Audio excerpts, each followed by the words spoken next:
मित्रों नमस्कार। मैं हूं आपका मित्र, आपका सखा, आपका फ्रेंड, आपका हितैषी, आपका वेल विशर कमल नंदलाल, और मैं आप सभी दर्शकों का हार्दिक अभिनंदन करता हूं, आपका स्वागत करता हूं, आपका वेलकम करता हूं एस्ट्रो तक की खास प्रस्तुति कमल नंदलाल के महा उपाय, जो आपके जीवन को सरल, सुगम और सफल बनाए, सिर्फ एस्ट्रो तक पर। आज हम जिस विषय को कमल नंदलाल के महा उपाय में डिस्कस करने जा रहे हैं वो सोमवती अमावस्या से जुड़ा हुआ है। और आज का जो विशेष विषय है वो है आटे की गोलियों का महा उपाय, जीवन की हर परेशानी को दूर भगाए। कैसे होगा ये, कब है ये पर्व, इसके बारे में पूरा डिस्कशन करते हैं। लेकिन उससे पहले देखिए, कुछ एक उपाय हैं जो वैदिक एस्ट्रोलॉजी से हटके हैं। वैदिक एस्ट्रोलॉजी सिर्फ दान, हवन, पूजन और अनुष्ठानों पर आधारित है, और इसका एक रत्नावली का सेगमेंट है, वो सिर्फ रत्नों की रिकमेंडेशंस देता है। जबाला उपनिषद, स्कंद पुराण का काशी खंड, इसके अलावा शिव महापुराण, उसमें भी रुद्रखंड, ये रुद्राक्ष की थेरेपीज बताता है।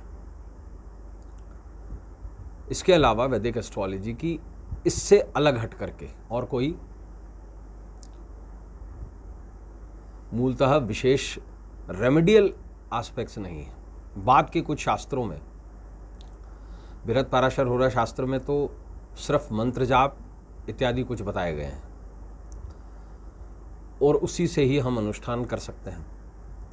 इसके अलावा एस्ट्रोलॉजी से संबंधित कुछ रिसर्चेस हुई बाद में,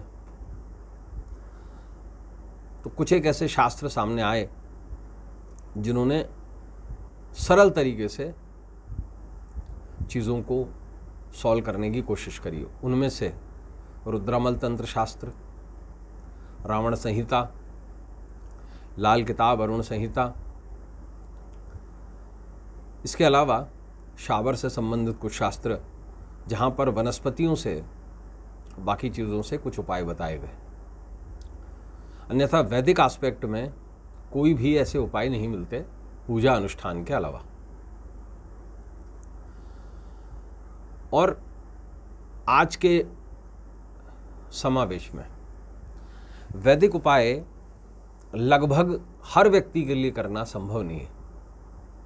समय,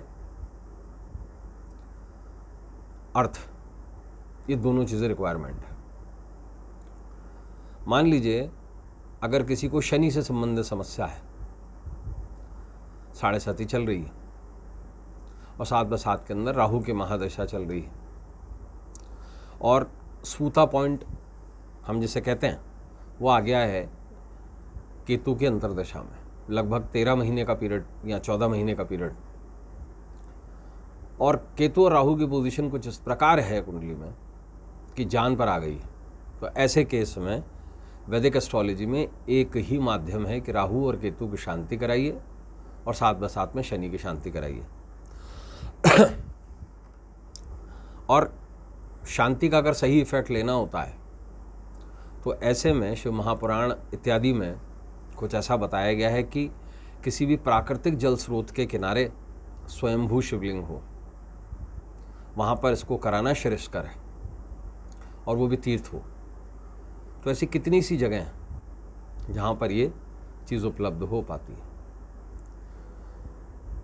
ऐसे में कुछ एक शास्त्र बहुत अभूतपूर्व रिजल्ट देते हैं।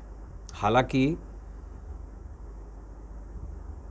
कुछ एक चीज़ों को समझना पड़ेगा, जैसे लाल किताब या रावण संहिता को समझ पाना हर व्यक्ति की इमेजिनेशन से परे है।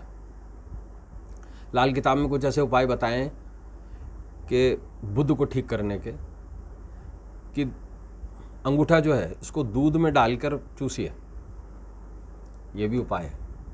क्यों? इससे बुध ठीक हो जाता है। अब बुध कैसे ठीक होता है? बुध ऐसे ठीक होता है कि जो अंगुष्ठ है ये शुक्र है और आप इसको चंद्रमा में डुबो के इसे चूस रहे हैं। ऐसे केस में जो बच्चे के दांत तो होते नहीं हैं, तो उस केस में जो आपके दांत हैं ये बुध हैं 32, ये उस समय सक्रिय होते हैं और इससे बुध ठीक हो जाता है। अब कई जगह जहां बद बुध होता है वहां पर भी कुछ ऐसे उपाय बताए गए हैं कि वो आपके लिए या एक आम आदमी जो ज्योतिष नहीं जानता वो इररिलेवेंट हो जाता है। अब मंगल को ठीक करने के लिए कई जगह शनि को बहाया जाता है। ये मंगल की लोकेशन पे कुंडली में डिपेंड करता है। मंगल को ठीक करने के लिए लोगों को मीठा खिलवाया जाता है। ऐसे बहुत सारे उपाय हैं, लेकिन आज हम जिस विषय को लेकर आए हैं वह है आटे की गोलियां। सोमवती अमावस्या पुरुषोत्तम महीने में 30 साल बाद पड़ रही है। डेट है सोमवार 15 जून 2026। सुबह पहले एक काम कर लीजिए,